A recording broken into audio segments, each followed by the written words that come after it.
नमोस्तु चरश्री स्वप्निल जैन हबीबगंज से आपके श्री चरणों में अपनी शंका रख रहे हैं।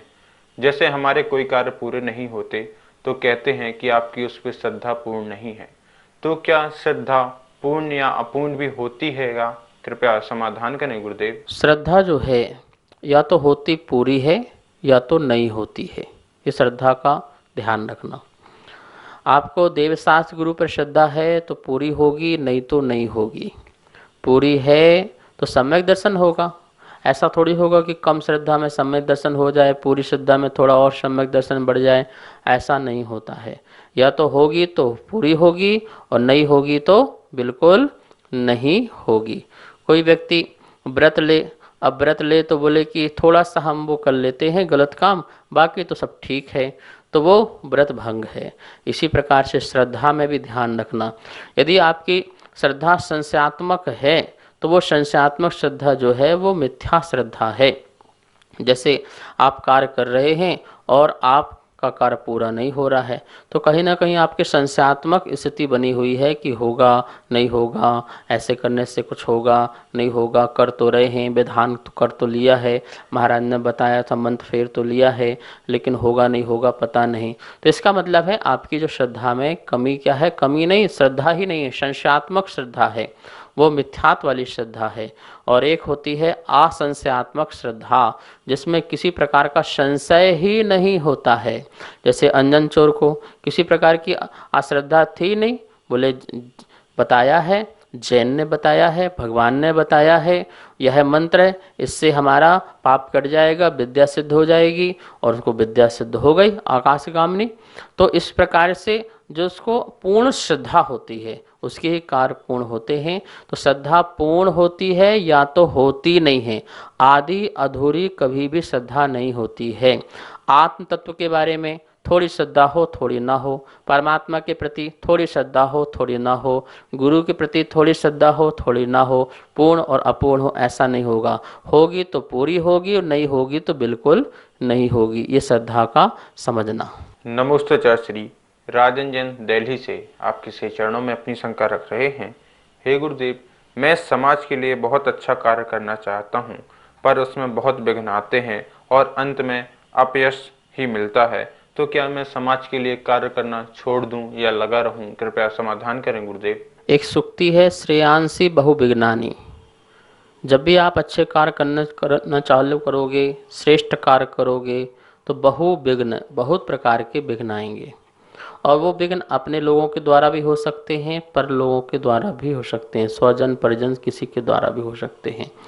और आपको अपयश भी मिल सकता है और यश भी मिल सकता है। देखिए, समाज में रहते हैं तो आप समाज के लिए कार्य करते हैं, तो आप कार्य करते रहिए। आप जब ये सोचते हैं कि मैं कुछ करूं कुछ पाऊं, तो उसमें आपको फिर दिक्कत होगी।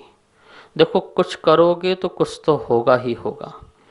जिंदा व्यक्ति को ही तो लोग कुछ कहेंगे, मुर्दा व्यक्ति को कौन कहता है? कोई थोड़ी कुछ कहता है। जिंदा हो आप, इसलिए आपको लोग कुछ कह रहे हैं, ये समझ लेना, ठीक है ना।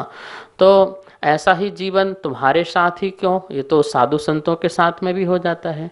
साधु संत भी समाज के लिए कौन बुरा करते हैं बताइए? कभी अहित सोचते हैं, समाज का अहित हो, समाज का बुरा हो, उनका नुकसान हो जाए, जिन शासन की अप्रभावना हो जाए, कभी सोचते हैं? नहीं सोचते हैं। और यदि इस प्रकार से कार्य करते हुए, अच्छे कार्य करते हुए भी कितने लोगों के द्वारा विघ्न पहुंचते हैं, कभी समाज के द्वारा, कभी विद्वान के द्वारा, कभी साधु द्वारा, कभी किसी प्रकार के द्वारा, कहीं ना कहीं विघ्न आते रहते हैं। लेकिन फिर भी उनकी नियति अच्छी होती है, उनका नियत अच्छा होता है, उनका भाव अच्छा होता है, श्रेष्ठ होता है, तो कार्य को करते जाते हैं, चाहे अपयश ही क्यों न मिले। और अपयश तो एक कर्म है। यदि हमारा अपयश नाम कर्म का उदय है तो वो मिलेगा ही मिलेगा, वो छूटेगा नहीं। वो किसी को भी मिल सकता है, बड़े बड़े साधुओं को, बड़े बड़े विद्वानों को, बड़े बड़े लोगों को, किसी को भी कहीं भी प्राप्त हो सकता है। यदि अपयश नाम कर्म का उदय आता है, उसमें समता भाव रखो, उसमें संयम भाव रखो। समाज को छोड़ना नहीं होता है, आपकी नियत अच्छी होना चाहिए। आप पद में रहें, पद में रह के अच्छे श्रेष्ठ कार्य करें, और कितने भी विघ्न आए, पर आपके भाव अच्छे हैं, आपका निर्मल परिणाम है, तो आप उसे कार्य को करते रहिए। और विघ्न आए तो समझना आपकी परीक्षा है, आप श्रेष्ठ कार्य कर रहे हैं। शत्रु आपके सदा जीवंत रहेंगे तभी तो आप सतर्क रहोगे, सजग रहोगे, सावधान रहोगे और कार्य को और अच्छे से कर पाओगे।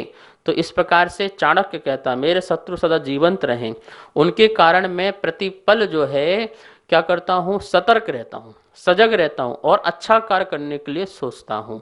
तो आप भी समाज में रह करके श्रेष्ठ कार्य करते रहें, पीछे हटने की ज़रूरत नहीं है। समाज से हटना मतलब संगठन से हटना, और इससे आपका जीवन जो है वो अकेलापन का हो जाएगा। समाज में रहते हैं तो समूह रूप से रहा जाता है, ठीक है ना। तो समाज के साथ मिलकर के कार्य करते रहें। अनुराग जैन कटनी से आपके श्री चरणों में अपनी शंका रख रहे हैं।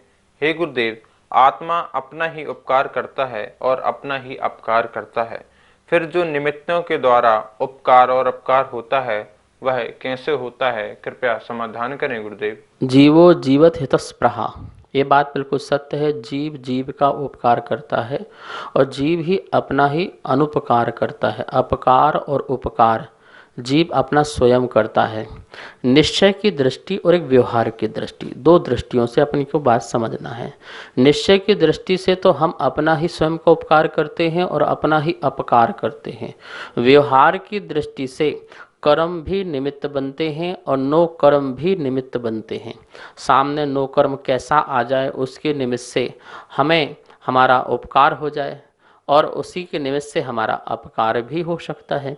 कुछ चीज़ हम खाते हैं अच्छे के लिए, उससे हमारा अपकार भी हो सकता है, और कुछ चीज़ है जो ऐसा जिससे हमारा उपकार भी हो सकता है।